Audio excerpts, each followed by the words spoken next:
laporan Anda dari depan Pengadilan Negeri Bandung, Jawa Barat. Saya di sini sedang memegang menu makanan Sira. Saya mengingatkan Anda jangan lupa makan siang nanti ya. Ini sudah jam 10 lebih. Menarik sih makan makanan di sini. Waduh, bikin saya lapar. Tapi ini juga mungkin penting bagi Anda pemirsa, karena sudah jam 10, apa nanti yang akan Anda makan siang hari. Tapi sebelumnya, mungkin ada bocoran-bocoran dikit yang bisa diberikan oleh Bong Chandra. Wah, luar biasa.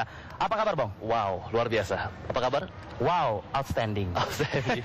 Luar biasa. Ngomong-ngomong soal santapan makan siang, betul? Hari ini kita akan memberikan santapan makan motivasi. Makan motivasi, itu dia. Karena kita bukan hanya harus memberikan makanan jasmani, tapi rohani juga perlu ya. Kalau bukan Bong namanya, pemirsa, kalau misalnya tidak ada pendahuluan ataupun judul-judul yang diberikannya menarik begitu luar biasa. Selai kacang. Kalau misalnya hari anak dengan roti gandum. Yes. Jadi hari ini topik kita adalah anak dengan roti gandum. Apa moral yang kita bisa dapatkan dari kisah ini? Ya. Sebutlah suatu hari ada seorang anak. Anak ini dia dari keluarga yang miskin. Baik. Dia tidak punya banyak uang, Rivi. Baik. Kemudian tapi dia punya cita-cita adalah dia ingin naik kapal pesiar super mewah. Di mana trip naik kapal pesiar tersebut itu adalah 3 hari. 3 hari 3 malam. Jadi dia menabung, dia kerja keras, dia pecahkan celengannya, dia pinjam kanan kiri selama 3 tahun. Finally terkumpul untuk membeli tiket dari kapal pesiar tersebut. Dan finally akhirnya dia beli tiket kapalnya dan dia masuk. Dan memang betul di sana mewah sekali. Ada restoran-restoran ternama. Betul. Kemudian juga yang datang ke sana bukan sembarang orang. Nah, pada saat hari pertama, karena dia sudah menghabiskan seluruh uangnya, kerja kerasnya, akhirnya dia mencoba untuk berhemat. Karena dia percaya bahwa dia nggak mampu untuk membeli makanan yang ada di kapal pesiar tersebut. Jadi dia mulai mencoba untuk membawa bekal. Dan bekal yang dibawa bukan selai kacang tentunya. Kalau yang masih ingat beberapa minggu lalu. Tapi bekal yang dibawa adalah roti gandum. Roti gandum. Kenapa? Karena hanya itu yang mampu dia beli. Tanpa pakai selai, pokoknya roti gandum. Hari pertama makan pagi dia sarapan roti gandum. Hari pertama makan siang makan roti gandum. Hari pertama makan malam makan roti gandum. Sepanjang hari roti gandum. Sepanjang hari. Hari kedua sama, hari ketiga juga sama.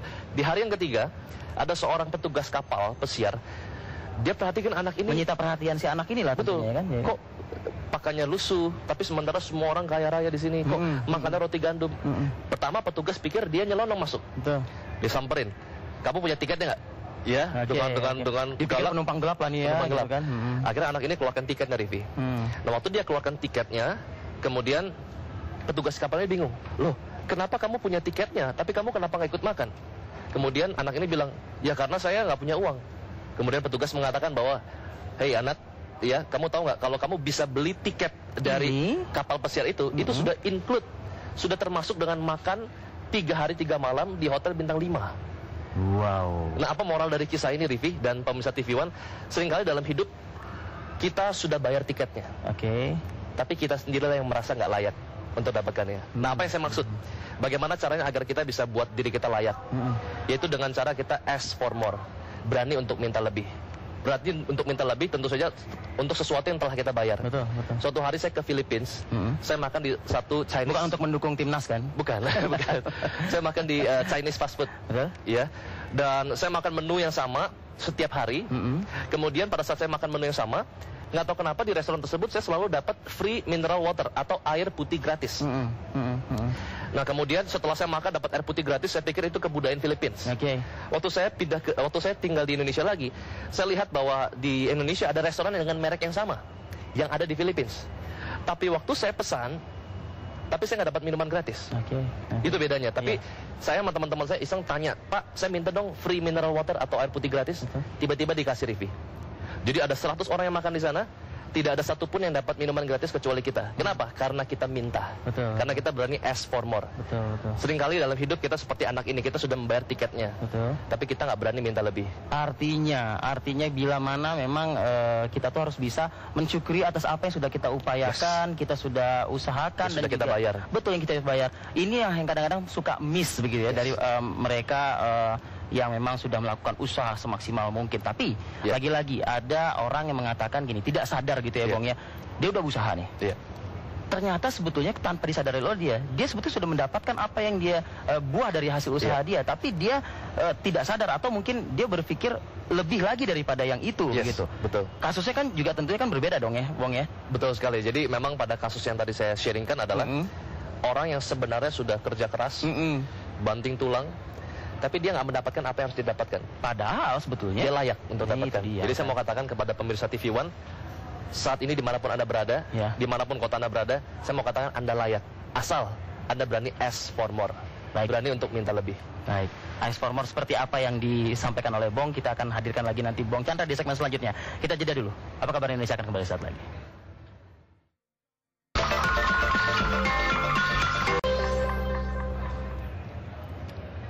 Sangat jarang memang kita menyadari apa yang sudah kita bayarkan, apa yang sudah kita lakukan, ternyata kita berhak akan sesuatu hal yang memang menjadi hak kita, begitu yang sudah kita bayar. Asalkan kita mau bertanya dan memang untuk meminta lebih lah daripada itu. Meminta lebih.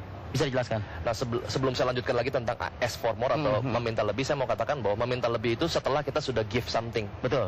Jadi bukan cuman kita meminta tapi jangan meminta terus dong. Ada juntrungannya. Ya kan, betul. Saya ingin cerita menuntut kewajiban pasti ada haknya. Ya, betul. Ya. Nah, saya ingin cerita sedikit. Tadi kan pengalaman yang pertama ya di restoran Philippines ya. Nah, saya ingin punya pengalaman kedua. Suatu hari saya terbitkan buku. Nah, buku ini waktu saya terbitkan, kemudian saya ingin diiklankan di salah satu media massa terkenal di Indonesia. Nah, tapi tentu saja kalau diiklan di media massa internasional, di media massa nasional itu mahal. Puluhan juta rupiah untuk seperempat halaman. Sekali memasang itu aja. Betul. Ya. Tapi nggak tahu kenapa saya punya panggilan hati begitu kuat. Saya ngomong sama penerbit, saya ask for more. Pak, boleh nggak sih Pak dipasangin iklan di majalah? Ya kan, toh kan sama-sama win, Pak. Nanti kalau buku laku, Bapak juga yang untung dan lain sebagainya. Dan terjadi keajaiban tanggal 28 April, buku saya diiklankan di media massa nasional, seperempat halaman free. Tapi kalau saya nggak minta, saya nggak dapatkan. Dulu saya pernah adakan seminar juga di salah satu daerah di Kelapa Gading. Di sana ada banyak billboard. Kebetulan saya mengadakan seminar di satu mall, dan dia punya banyak billboard. Dan dia promosi tenan-tenan yang ada dalam billboard tersebut. Saya lihat, wah kalau seminar saya dimasukin ke billboard itu kayaknya enak. Saya ask for more. Saya coba minta untuk lebih. Saya bilang, Pak, boleh nggak Pak kalau saya pasang di sana iklan? Oh nggak boleh, belum apa-apa udah bilang nggak boleh.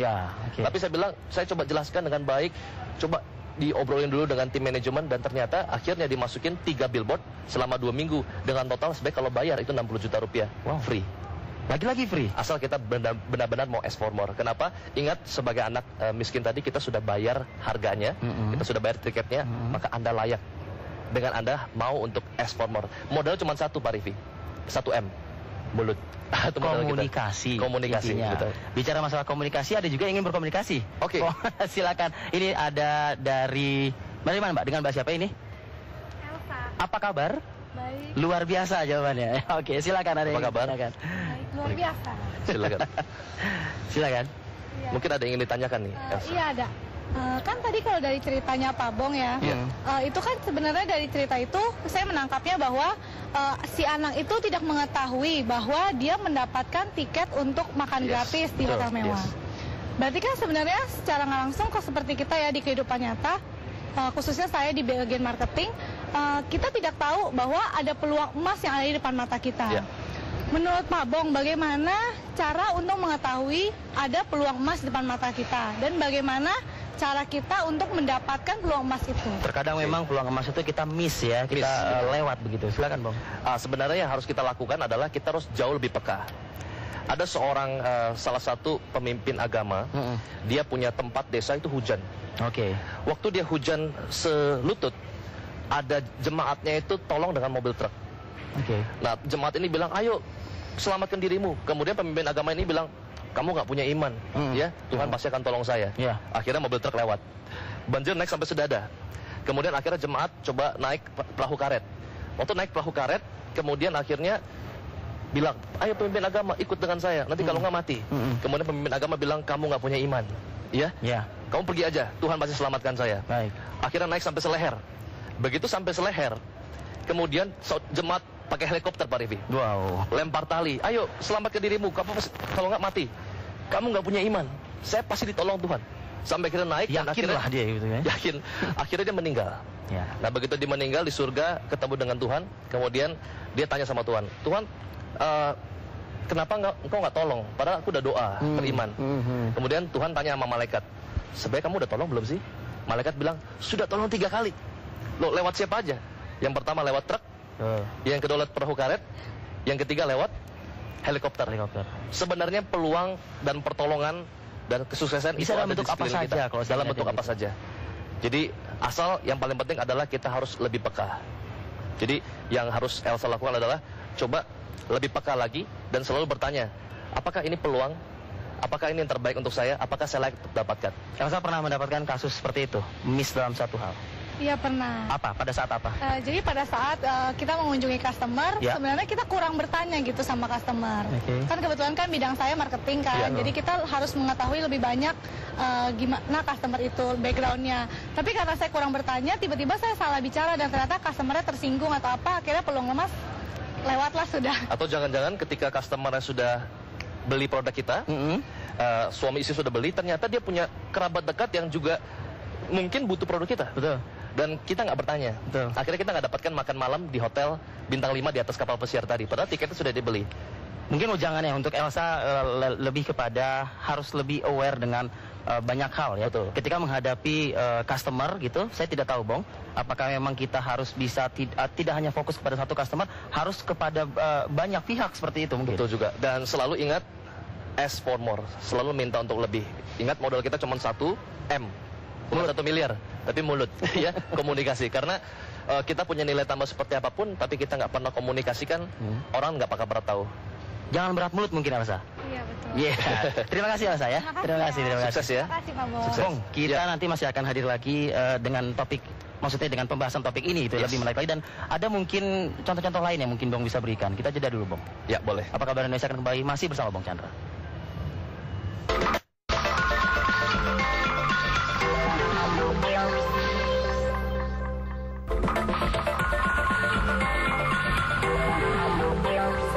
Bong Chandra adalah seorang developer yang sedang mengembangkan perumahan luas 5 hektar Ubud Village yang berlokasi di selatan Jakarta dengan tipe terbaru residensial, tipe Legian, tipe Sanur, tipe Lovina, tipe Kintamani, komersial, Kuta Business Center, Jimbaran Food Village. Terbaik karena diresmikan langsung oleh Raja Ubud Bali. Terstrategis, hanya 15 menit dari Senayan, Bintaro, dan Puri Indah. Hanya 10 menit dari Mall Universitas. Terjangkau, rumah mulai harga 300 jutaan dan komersial mulai 600 jutaan. DP dicicil 6 kali. Terpanjang, terdapat jogging track sepanjang 1 km. Terluas, terdapat food court seluas 1,2 hektar. Terlaris, telah terjual 80%. Hanya dalam 3 bulan telah launching. Garansi anti banjir. Harga naik 20 Desember. Telepon sekarang juga ke 021 733 0033. 021 733 0033. 2010 akan segera berakhir. Sebagian besar dari kita masih belum puas dengan pencapaian di tahun ini. Ubah takdir Anda di tahun 2011 dengan menghadiri seminar motivasi terbesar di Indonesia. Dihadiri 3.000 orang dari 20 kota di seluruh Indonesia yang akan membuka 7 rahasia untuk menciptakan keberuntungan secara ilmiah. The Sign of Love, Sabtu 19 Februari 2011 di Integrity Convention Center, MGK, Kemayoran, Jakarta, bersama Bong Chandra, motivator termuda nomor 1 Asia. Investasi normal Rp850.000, 45 pendaftar pertama Rp265.000 per orang. 100% money back guarantee. Seminar ini hanya diadakan sekali seumur hidup. Telepon sekarang juga ke 021 290 307 30. Bong